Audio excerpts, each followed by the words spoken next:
ओम शांति। आज 11 फरवरी 1971 के अव्यक्त महावाक्य हैं। टाइटल है अंतःवाहक शरीर द्वारा सेवा। एक सेकंड में कितना दूर से दूर जा सकते हो, हिसाब निकाल सकते हो। जैसे मरने के बाद आत्मा एक सेकंड में कहाँ पहुँच जाती है, ऐसे आप भी अंतःवाहक शरीर द्वारा, अंतःवाहक शरीर जो कहते हैं उसका भावार्थ क्या है। आप लोगों का जो गायन है कि अंतःवाहक शरीर द्वारा बहुत सैर करते थे, उसका अर्थ क्या है। यह गायन सिर्फ दिव्य दृष्टि वालों का नहीं है, लेकिन तुम सभी का है। यह लोग तो अंतःवाहक शरीर का अपना अर्थ बताते हैं, लेकिन यथार्थ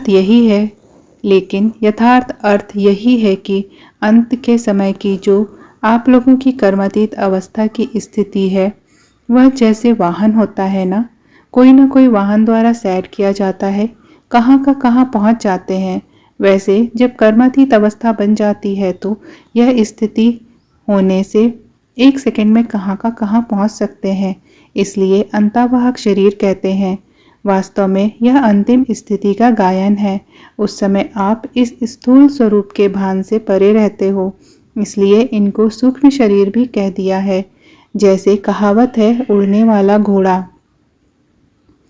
तो इस समय के आप सभी के अनुभव की यह बातें हैं जो कहानियों के रूप में बनाई हुई हैं। एक सेकंड में ऑर्डर किया, यहाँ पहुँचो तो वहाँ पहुँच जाएगा। ऐसा अपना अनुभव करते जाते हो। जैसे आजकल साइंस भी स्पीड को क्विक करने में लगी हुई है। जहाँ तक हो सकता है समय कम और सफलता ज़्यादा का पुरुषार्थ कर रहे हैं। ऐसे ही आप लोगों का पुरुषार्थ भी हर बात में स्पीड को बढ़ाने का चल रहा है। जितनी जितनी जिसकी स्पीड बढ़ेगी, उतना ही अपने फाइनल स्टेज के नज़दीक आएंगे। स्पीड से स्टेज तक पहुंचेंगे। अपनी स्पीड से स्टेज को परख सकते हो। अभी सभी महान पर्व शिवरात्रि का मनाने का प्लान बना रहे हो। फिर नवीनता क्या सोची है?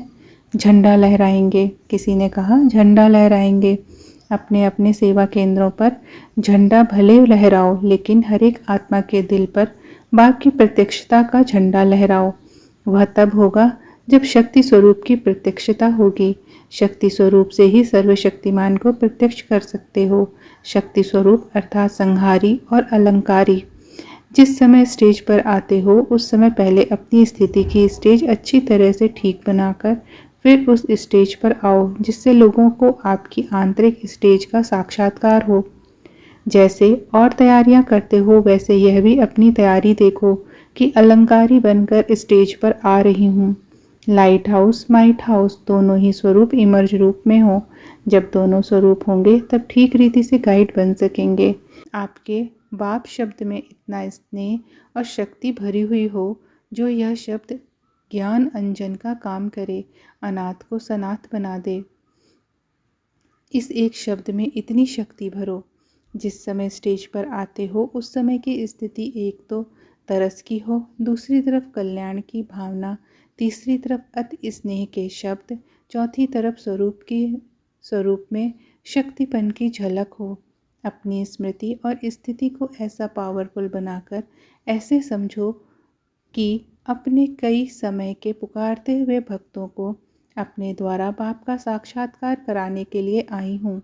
इस रीति से अपने रूहानी रूप, रूहानी दृष्टि, कल्याणकारी वृत्ति द्वारा बाप को प्रत्यक्ष कर सकती हो।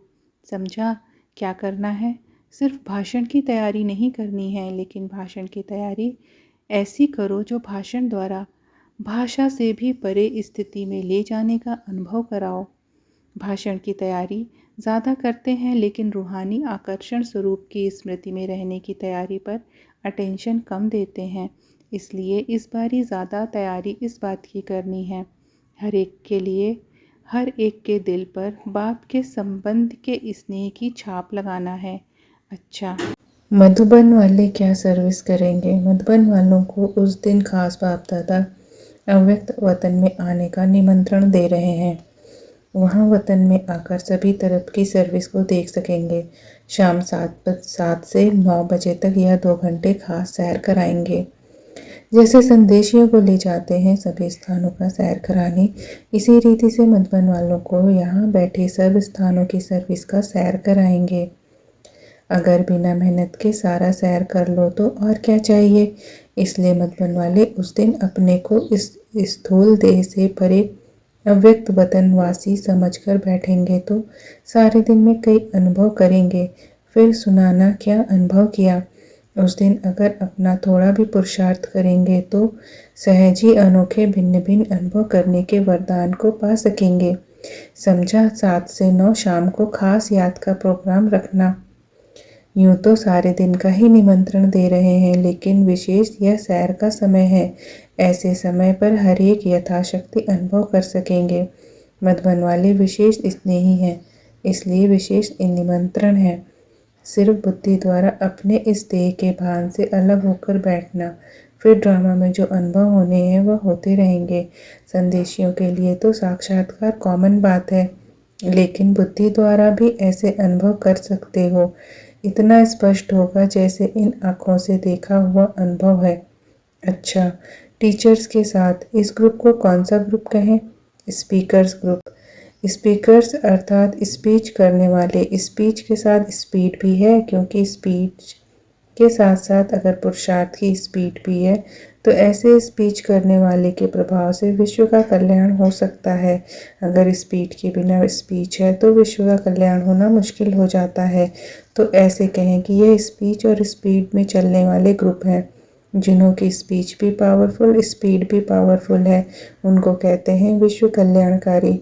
मास्टर दुख हरता सुख करता, तो ऐसे कार्य में लगे हुए हो जो दुख हरता सुख करता होता है, वह स्वयं इस दुनिया की लहर से भी परे होगा और उन्हों की स्पीच भी दुख की लहर से परे ले जाने वाली होगी।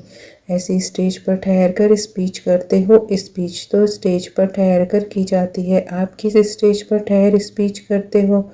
जो बाहर की बनी हुई स्टेज होती है उस पर।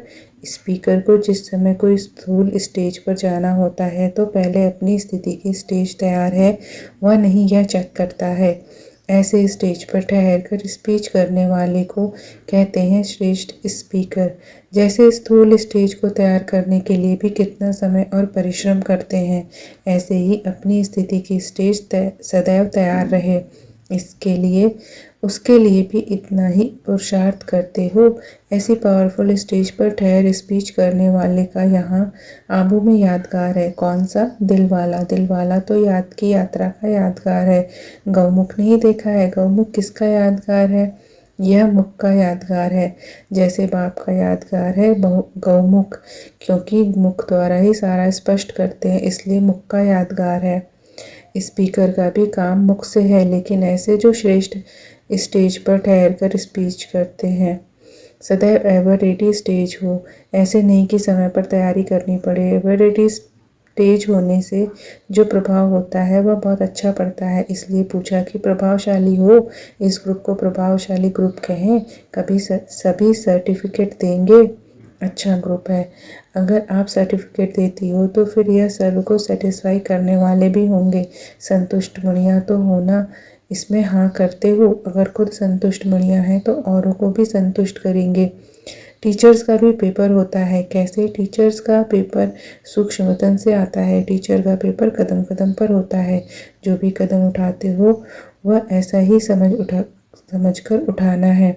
पेपर हॉल में बैठकर कदम उठाती हूँ, क्योंकि स्पीकर अर्थात स्टेज पर बैठे हैं, तो जो सामने स्टेज पर होता है उसके ऊपर सभी की नज़र होती है। आप लोग भी ऊंची स्टेज पर बैठे हो, अनेक आत्माओं की निगाह आप लोगों के कदम पर है, तो आपको कदम कदम पर ऐसा अटेंशन से कदम उठाना है। अगर एक कदम भी ढीला हुआ कुछ नीचे ऊपर उठता है तो अनेक आप लोगों को फॉलो करेंगे। इसलिए टीचर्स को जो भी कदम उठाना है वह ऐसा सोचकर उठाना है, क्योंकि ताजधारी बने हो ना। ताज कौन सा मिला है? जिम्मेवारी का ताज। जितनी बड़ी जिम्मेवारी उतना बड़ा ताज। तो जो बड़ी जिम्मेवारी मिली हुई है अपने को ऐसे निमित्त बने हुए समझ करके फिर कदम उठाओ। कभी अलबेलापन नहीं। ताज व तख्तधारी बनने के बाद अलबेलापन समाप्त हो जाता है। अलबेलापन अर्थात पुरुषार्थ में अलबेलापन। इस ग्रुप को सदैव यह समझना चाहिए कि जो भी कदम व कर्म होता है वह हर कर्म विश्व के लिए एक एग्जाम्पल बन कर के रहे, क्योंकि आप लोगों के इन कर्मों का कहानियों के रूप में यादगार बनेगा। आप लोगों के यह चरित्र गायन योग्य बनेंगे। इतनी जिम्मेवारी समझ करके चलते हो। यह इस जिम्मेवार ग्रुप की विशेषताएं हैं। जो जितना जिम्मेवार उतना ही हल्का भी रहेगा। अच्छा, ओम शांति।